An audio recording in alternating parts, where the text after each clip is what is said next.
Well, I've actually wrote mine down as a story. I think it's on the website, I don't know. But I did this sort of through having cancer.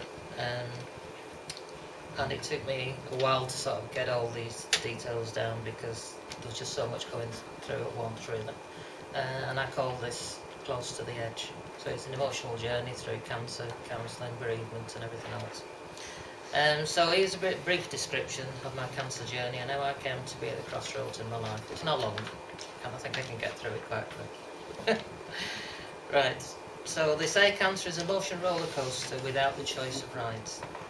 I was diagnosed with testicular cancer in August 2000 after choosing to wait 8 months in total state of denial and not wanting to deal with the consequences. Unfortunately, they found I had cancer in both, and I had surgery to move both. Then followed chemotherapy, which brought me down to my knees and almost finished me off. All this was difficult enough to cope with, but then followed a continuation of tragic events that took me close to the edge. Over the 3 years that followed my diagnosis, I lost my brother, my mum and my brother-in-law, each with different cancers. Throughout this time I was still attending hospital for checkups, and my oncologist was really concerned that although my results had been steady for some time, my life didn't seem to be moving forward at all. He suggested I might like to talk to someone because I kept him informed about what had been happening in my life, and he could see how much I was struggling with everything. This was the day that it dawned on me that I had hit the proverbial brick wall, and I broke down in tears. I felt a total failure. I had lost all confidence. I didn't know who to turn to or what to do. I couldn't see how I would ever get my life back together. Yes, I had survived my cancer up to that point, unlike other members of my family, and I should have felt positive. But funny enough, I didn't feel lucky at all. In fact, at that stage I wished I hadn't survived, because I seemed to be surviving in a living hell. Everything caving in around me. I was so depressed. I felt guilty for letting my wife and children down because I was a total mess and couldn't work. I didn't want to socialise at all because nobody knew how to approach me or what to say, as I just didn't seem to be getting better at all, yet everyone was forever saying how well I looked. What a total dissection of my life. I couldn't believe what was happening to me and how debilitating it all was. I reluctantly made an appointment to see the psychologist who worked at the hospital with other cancer patients. He was highly recommended, yet I had preconceived ideas about counselling and psychologists, which made me think it was a waste of time. But I felt I had nowhere else to turn. Being a typical man, I had backed myself into a corner for 3 years before I was prepared to talk. It seemed to be my only choice. So I turned up for my first appointment, wondering how on earth anybody could do anything for me. This first session was quite strange. Within the first 15 minutes, I had opened up about everything that had been going on in my life, which surprised him, and it surprised me. He commented that I had talked more in one session than most people do in a whole series of sessions. Don't say you're not surprised at that. Where are we? And I'm sure he saw that as a positive sign. Maybe it was the fact that I had held everything in for those 3 years, feeling unable to talk to anyone about what had happened within my family. I then attended sessions every 2 months or so, as I couldn't have faced that every week. It was very draining, both physically and emotionally, and I needed to gain some control in between, because after all, it was the first time I'd talked about any of this. The psychologist said that if I needed to bring appointments forward, he was only too happy to do so. I never did that. Every session after that seemed more difficult, but after a while, he had built up a picture of how my life was before I had cancer, and a picture of how my life had changed since the diagnosis, and he tried to find a way in which I could see myself achieving what I considered to be a good place for me. At this stage I had very low esteem and thought my life would never be normal again.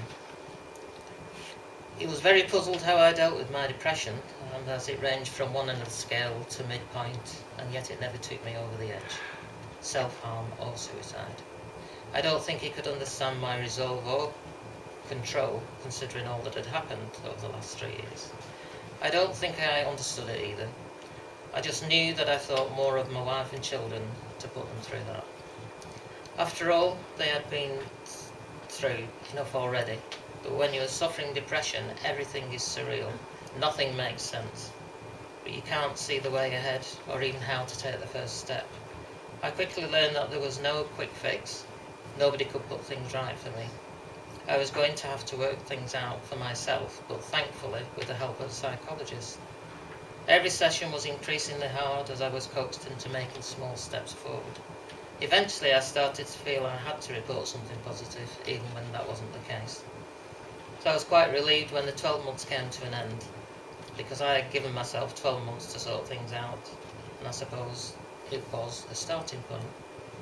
He did say that I could have more sessions, and again only needed to phone. I don't think I realised at the time, but then again I do always like time for reflection. But he had come to know me much better than I thought he had. I had come a long way since my first visit, much further than I had recognised. So even though I couldn't see at the time, I had made some major strides forward, which were to be put to the test in December 2004, when I lost another brother to clinical depression. He took his own life. The rest of my family, my brothers and sisters, seemed to need me more than ever. Even though I'm the youngest in the family and had my own cancer, they still looked to me for support.